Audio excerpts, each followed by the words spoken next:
We had 5 Western Washington University students sort out which of the financial personalities they are. Find out which personality you are with iGrad. Available for free on the Merriman Financial Literacy Program's website. Link to iGrad in description and the QR code on screen. All right. Hello, my name is JM. I'm a third year here at Western studying finance. I'm sitting in the spender seat.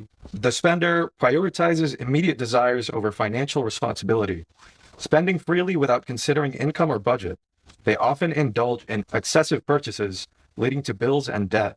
Without planning or awareness of their financial limits, overspending becomes inevitable.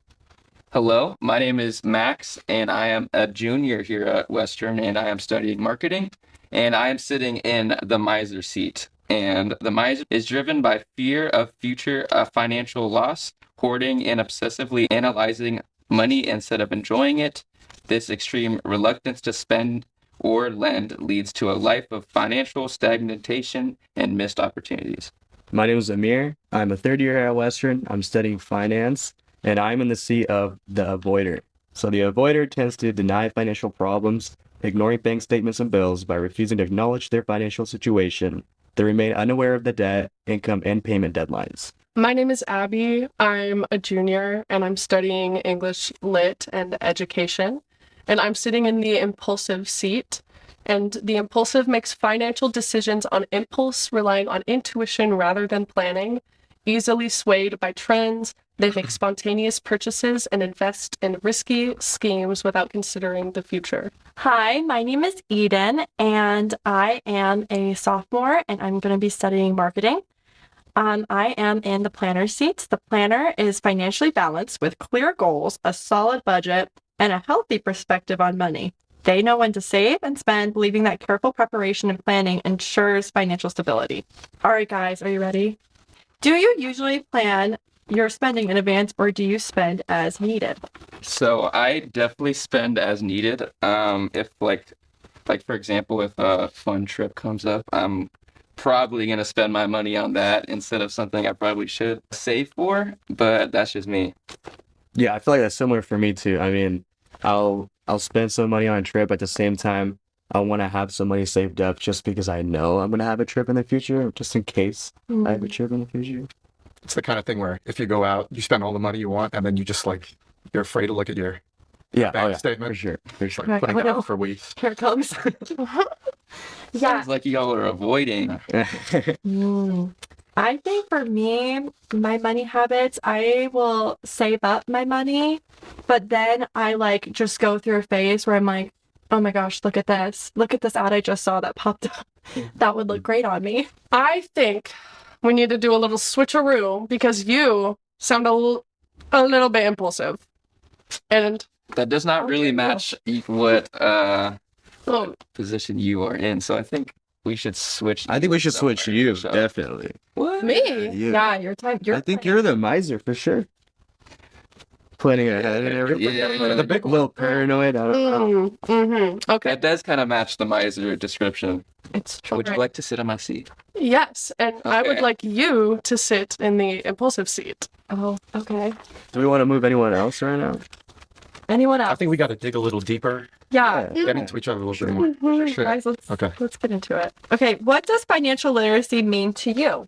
I'd say financial literacy is staying on top of everything that is going on in your life, such as rent, groceries, stuff like that, car payments. And as long as you know what's coming, then you should be good, in my opinion.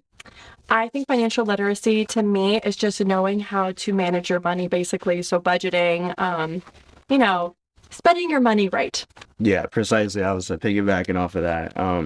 Just kind of being able to prepare for the unexpected in a way, but also having fun with the money too. Kind of like a balance. Yeah, I think financial literacy is understanding what the money means and what it is telling you. What is it telling you?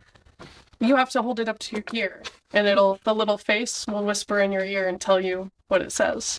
So your money tells you what to do. Yeah. Money literally talks. The money talks. Okay, well, I think financial literacy is understanding what you do with your money, understanding where your money's going, remembering all of your subscriptions, things like that. Me personally, I don't hold money up to my ear. I wish it talked to me. Can I bring up a point that I would like to ask everybody? How many subscriptions do you guys pay for every month? Actually, 0. I don't pay for any subscriptions. Yeah, now I don't have Netflix anymore. So mom and dad, if you're listening, please get me back on Netflix. I'm not really sure how many subscriptions I have, to be honest. Oh, It's kind of just put on auto payment. It just goes. Every month I do see it come in. On top, it was like Netflix or like HBO or something. I kind of just go with it. I don't know. Along those lines, same as you, I do try to mooch off of my parents. However, when I am kicked off, I like to get creative and come up with a little email and password that I think will work. And sometimes I get a little free Netflix. I'm only paying for just like, I think Disney Plus or something like that because I don't have the brain capacity to remember all of my subscriptions. So me and all of my roommates, we just like all share each other's stuff so we can have everything, but only pay for like one. That's Sharing is caring. for me, subscriptions I use, I have Spotify, Netflix, HBO Max, Disney Plus. But although they do sound like a lot, I have them all written down and I put it in my budget to make sure I have enough money to spend on it at the end of every month. So what chair are you in? I am in the planner right here. Oh, I think So- that's the I'm cool right. with that. I think I'm cool You with guys, that. you guys like where I'm at? Yeah. I kinda- yeah. Speaking along the lines of like budgeting, do you guys set financial goals and do create actual plans to try to achieve those? I can go first as since I'm sitting in a planner seat right now. I feel like that kind of matches me because I do like to plan, just as Abby has just said. Do you feel like you're not impulsive? Do I Do feel, you agree with that you're impulsive? I feel like I'm in the middle.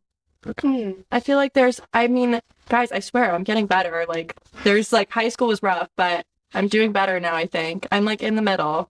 Okay. I'm in the middle. One time in high school, I was going to the gas station to get my car. I was getting my car some gas. And while I was doing that, I was like, oh, like I should check my money after. Cause I was like, what is like the amount of money I'm like making or like having to left? I'm in like negative 42. Like it was like I went into debt at 17. It really went like all the way into $42 and then I got charged extra. It was pretty sad. Did that like inspire you in any way to maybe think about starting to make a plan? Not at the time, sadly. Probably like I was just like, oops. I think we need to do a little switcheroo of the seats. Well, first of all, based on what you've said, that you don't even look at your subscriptions, you can stay right there in the avoider because we know what you're doing. In the impulsive seat, I think we should switch with the spending seat, just because I don't think you're basing your expenses on so much impulsivity, but more on, the money itself. So I think we should do a little switch. Yeah, I think you used to be an impulsive, but you've grown into a spender. I'm better now. And upgraded. Upgraded slightly. Just slightly. Do we concur? I think Yes. All right. If you had $1,000 dropped into your lap right now today, what would you do with it? Oh, can I reverse Uno card that? What would you do with it? What would I do with it? I think I would probably take half of it, and I would save it. I would probably put it in like a savings account or invest it, and then the other half I'd spend on my expenses. Like I'd probably put it toward my rent. I'd say. I'm gonna immediately put that into my savings because I just bled money the past few months because I don't have a job and I just spent like $500 on plane tickets for winter break. So yeah, Fair enough. that's gonna hurt. I think I'm just gonna put it in my saving checkings and then go about my day. I don't really know how much is in there, to be honest, right now. Once again, yeah. I think I agree with the avoider now. Yeah, reinforcing that a lot. Well, I'm gonna put some in my super secret savings account. It's a physical savings account in an envelope in a hidden space. And then the rest of it will be going to all the things I need, like baby carrots and coffee creamer. What are your short-term and long-term financial goals? My short-term financial goals is to be happy with the number I see in my on my banking app. Long-term goals is to probably put an extra zero on that. You know, one of my favorite hobbies is I don't know if you guys do this, but I like to look at Zillow and cry. Same thing. Have a house, maybe. Short term, I don't really know. I think I don't really have a short term goal financially. Kind of just have enough to be satisfied. Yeah, my short-term financial goals are to have the correct amount of money to look hot and to make myself look nice and hot. Long-term is to have enough money to survive. Long term, I refuse to age, so I will be getting severe amount of Botox. You guys got your priorities in order. Well, when I have Botox, you won't even be able to tell when I'm smiling, so it's okay. My short term, I definitely like to stay afloat and not be in debt. And if I have something that I need to pay off, I'd like to pay it off as soon as I can. So short term, I like to have, I guess, accessible funds just to make sure I'm all safe and sound. And if something comes up, I can plan ahead for it. And then long term financial goals. To piggyback on that, I like to just keep making my net worth go up. Do you guys have a plan for paying off your student loans? I plan to spend money on paying it off It's a good plan. and Botox. I'm living in the moment, so the plan has not come to fruition yet because I have priorities. My student loans aren't that much. It's like $200 a month. I think I can coast on that for the rest of my life. Oh, for sure. Yeah, You're so right. for sure. It doesn't really matter. It's just $200. We are just small. We're small people with money. If you think about it that way, we're just tiny little people. And Yeah. our money problems don't matter. For me, student loans, they don't really matter to me. I have a 529, so I don't really have to worry about it because my parents planned for me. So I guess I would like to plan for my kids in the future. You get it from your parents. Yeah. Maybe it's genetic. It might be genetic. Genetic. Yeah, these kids are going to be loaded. How much risk are you guys comfortable with when it comes to financial decisions? As a gambler, risk is all part of the game. You know, you can't make money. No good things come without risk. You know, so just gotta hit on red. Yeah. I think risk is a mandatory thing, but it should be calculated. So even though if something might seem like a stretch, as long as you look at it hard enough, long and hard enough, and have enough reasoning behind your thought, then I think that is sufficient. Would it be a risk if it's calculated though? That's maybe it's not I that. don't think it is. Well, maybe you're turning all your risks into calculations. What would you define as a calculated risk? One thing that I'd say is a calculated risk is having a 401k. Like, even though your money is in the market and it could go up and down, most likely it will go up based off of the market predictions over the past decades or so. Would probably say that your money will probably go up, and that would be a pretty good calculated risk, in my opinion. I have a fun little question for us. How do you feel about borrowing money or using credit cards? I feel like borrowing money is good because then you can spend it and then you can possibly give it back if you haven't spent it all. And credit cards are great because I can spend more money and it's not mine. If you're borrowing from a trusted source, and you know you're good for it, you know you're gonna pay for it back. I think it's fine. I think it's cool. I think it's convenient. Yeah, I mean, piggybacking off of that, I think borrowing money is great. You know, because I do it all the time for my friends. You don't have to pay them back. You know, Yeah. I mean, I don't know if this is true, but there's like a little life hack I found where you can just keep saying, I don't have the money yet. And then you don't have to pay them back ever. Oh my So I think it's great. I do that, but I already spent it. Yeah, Yeah. that's the thing. But you don't tell them that last part. No, obviously not. Yeah. What? That like dies with me. What do you think, Max? I I'd say I completely disagree with everything that y'all just said. I'd say credit card use is good because it helps me plan ahead more, and like I could spend money that I don't have that I know that I will get, which may seem risky, but sometimes you have to take risks, and if you weigh the risks to the reward, sometimes it pays off. Pro tip: do not be like these students, and make sure to pay off debt. Rather than seek advice from these students, go to Merriman Financial Literacy Program for free financial advice. Pays off. Do we think we should switch seats? How are we That's a good feeling? question. How are we feeling? I'm wondering. I like you where you're sitting. Right? You like where I'm sitting? Wait, which one are you in? This is the impulsive. Impulsive one. I like where you're sitting too, actually. Appreciate it.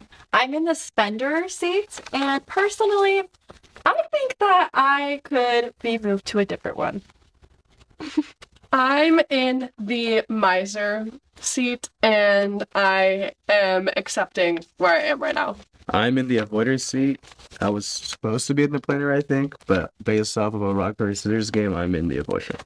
I'm currently in the impulsive seat. I completely disagree with this one. I think I should be in the planner because I believe that I'm great with money. And I am in the planner seat, which I feel like I'm a perfect fit because I love to plan ahead. Okay, I have one more question. Okay. Have any of you guys ever taken any steps to improve your financial knowledge? And I mean, if so, what were those steps? I would say I haven't, but after having this little meeting today, I definitely want to look into it for sure. Not my knowledge necessarily, but I will throw a couple or 3 coins right next to a candle and just hope for the best and hope the money comes to me. Yeah, and it's working out great. I've heard fountains work great for that, for that technique too. I've used all the fountains. Some steps I look at is I just look at what my daddy's doing and then I pretty much do whatever he does. But if there's any other resources on campus, I'd love to know about them. Me too. Yeah, same. Guys, I really need to know. Did you guys know that the personalities that we have here today are all from one of Western's financial literacy resources called iGrad? Really? No. No, I did Pretty not. darn cool. And there's iGrad within the Merriman Financial Literacy Program, and there's also peer mentorship. I don't know if you guys knew that, but you can sign up to meet with one of 5 mentors. And they'll give you personalized recommendations and help you plan out your future. Pretty cool. Very cool. Good to know. And it's also, for current students, and it's also for even once you graduate. So it's a lifelong thing that you can have access to. And kind of the main punchline is that it's free.